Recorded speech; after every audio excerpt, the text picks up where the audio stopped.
அளவு ப்ளவுஸ் மாதிரியே டாட் எப்படி பிடிக்கலான்னு பார்க்குறோம். இப்போ வந்து முன் டாட்டு கொக்கி சைடு தான் நான் எடுத்துருக்கிறேன். முன்னாடி வந்து 1/2 இன்ச்சு தையலுக்காக இடம் விட்டுட்டு அதுக்கு முன்னாடி டாட் எவ்வளோ உயரம் இருக்கோ அதுக்கு நேராக வந்து ஒரு மார்க் பண்ணிக்குவோம். ஒரு மார்க் போட்டாச்சு. இப்போ சென்ட்ரு டாட்டு வந்து கீழே இருந்து லென்த்து எவ்வளோ தூரம் இருக்குன்னு பார்த்து அதுக்கு நேராக ஒரு மார்க் போட்டு உயரம் சென்ட்ரு டாட்டோட உயரத்துல இருந்து கிராஸாக தான் நம்ம எடுக்கிறோம். சென்டரில் எடுக்கல. அந்த மார்க்கர் போட்ட இடத்துல இருந்து கிராஸாகவே நம்ம வச்சு மேலே உயரத்தில் வந்து ஒரு மார்க் பண்ணிக்குவோம். இப்போ சென்டரில் வந்து இதே மாதிரி அந்த பக்கமும் ஒரு மார்க் போட்டுட்டு டிராயிங் வரைஞ்சிருவோம்.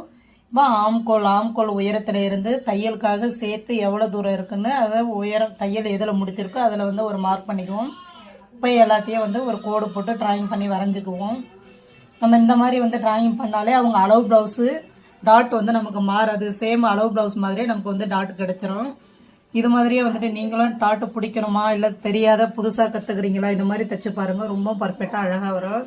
இப்போ சேம் அதே மாதிரி ஃபஸ்ட்டு முன்னாடி கொக்கி சைடு பிடிக்கிற டாட் வந்து 1/4 இன்ச்சு தான் நம்ம மடித்து 1/4 இன்ச்சு தான் பிடிக்கணும்.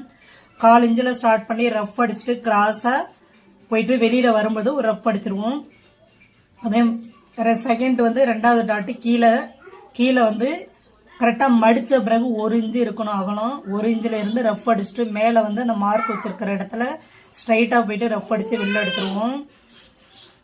ஆம்கோல் இப்போ இந்த 2 டாட்டையும் வந்து நம்ம சமமாக மடித்தோம்னா நமக்கு வந்து முக்கோணம் அழகாக ஷேப்பாக கிடைக்கும். டாட் எவ்வளோ பிடிக்கணுன்றது பாருங்கள். முக்கோண ஷேப் கிடைச்சோன்னா இந்த முக்கோணத்துலேருந்து ஆம்கோலை சமமாக மடித்தோம்னா ஷேப்பாக அழகாக கிடைச்சிரும். இப்போ ஆம்கோலில் வந்துட்டு 1/2 இன்ச்சு கொஞ்சம் கம்மியாகவே 1/2 இன்ச்சு பிடிக்கக்கூடாது. 1/2 இன்ச்சுக்கும் கொஞ்சம் கம்மியாகவே ஸ்டார்ட் பண்ணி முடிச்சிருவோம்.